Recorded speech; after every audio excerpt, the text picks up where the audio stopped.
시청자 여러분 안녕하십니까? KLN 뉴스입니다. 6.13 지방선거에서 3선에 성공한 박원순 서울시장이 더 큰 변화를 만들어내겠다는 포부를 밝혔습니다.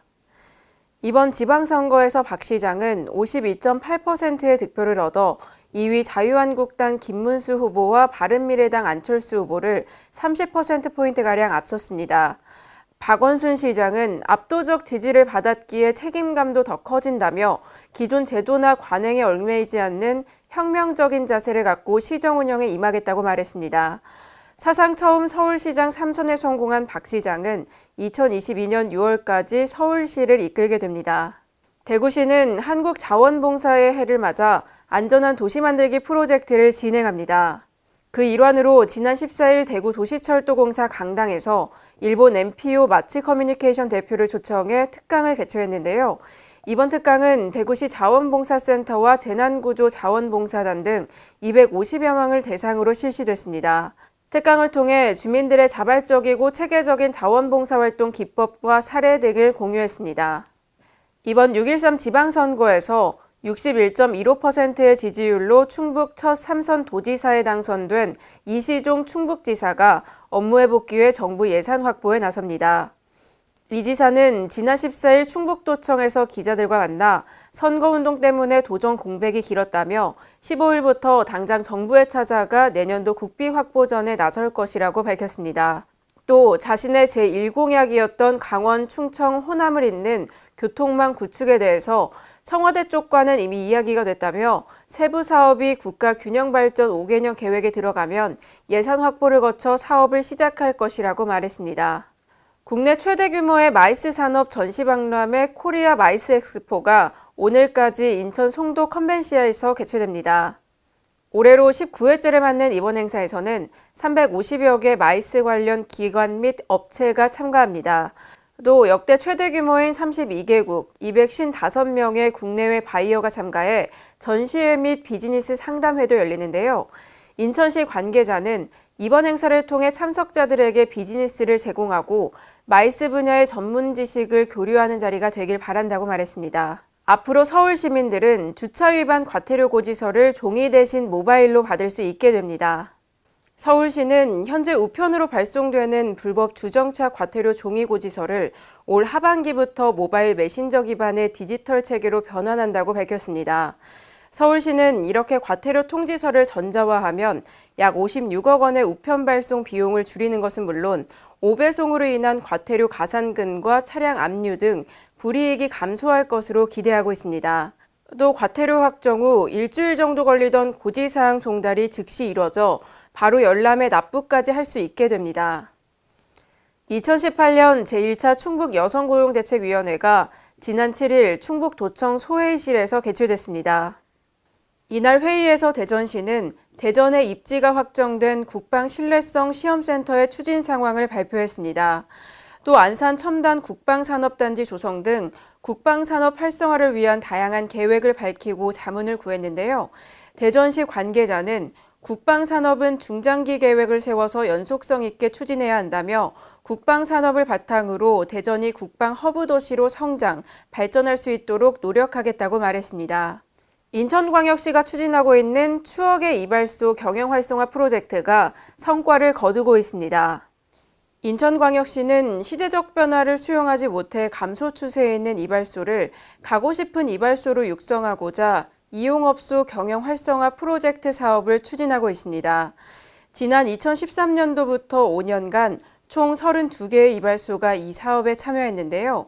사업에 참여한 이발소는 젊은 층 이용 고객이 늘고 매출액도 상승하는 등 만족도가 높은 것으로 나타났습니다. 인천시 관계자는 이번 프로젝트를 통해 이발소 영업주분들의 자기 개발은 물론 지역경제 활성화에 많은 도움이 되길 바란다고 말했습니다. 오늘의 브리핑입니다. 행정안전부가 본격적인 무더위가 시작되면서 선풍기와 에어컨 과열 등으로 인해 화재가 발생하지 않도록 주의해달라고 당부했습니다.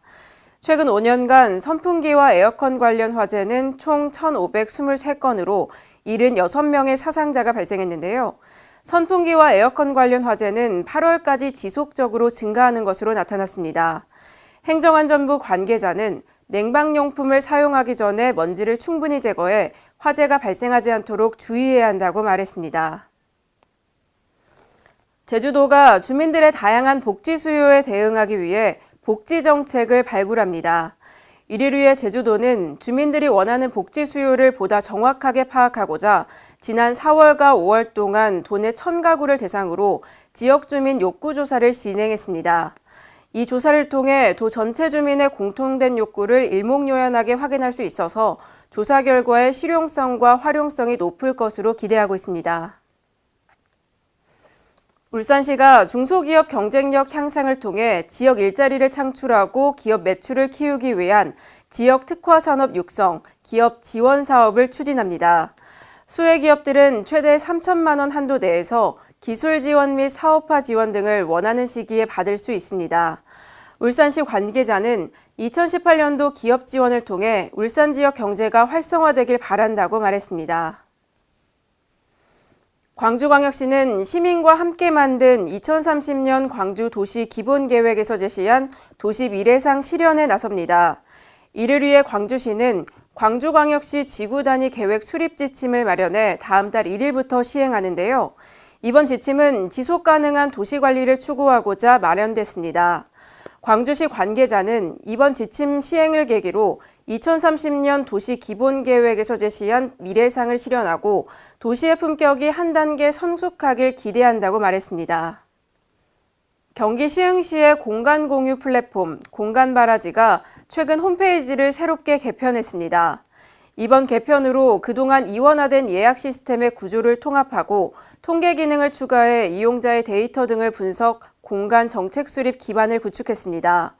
공간바라지는 공공 및 민간의 유휴 공간을 언제 어디서든 공유할 수 있고 시민 누구나 공간 관리 및 예약을 할 수 있도록 설계된 열린 플랫폼입니다. 충청북도가 수요자 중심의 스마트 도시 서비스 적용을 위한 테마형 특화단지를 구축하기로 했습니다.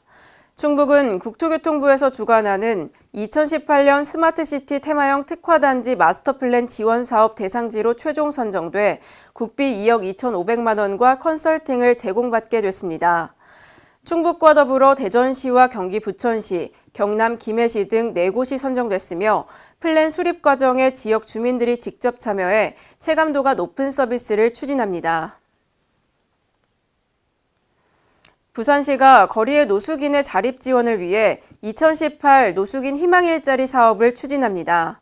올해 7월부터 시범적으로 추진될 노숙인 희망 일자리 사업은 10여 명의 거리 노숙인을 선정해 일자리에 필요한 사전 교육을 실시한 후 부산역 광장 및 주변 환경 미화 활동과 노숙인이 노숙인을 보호, 계도하는 노노케어를 수행합니다. 노숙인 희망 일자리 사업에 참여하는 노숙인은 하루 3시간, 주 5일 동안 근무하며 월 60여만 원의 인건비와 주거 지원 등의 혜택을 받습니다. 이상으로 KLN 뉴스를 마칩니다. 시청해주신 여러분 고맙습니다.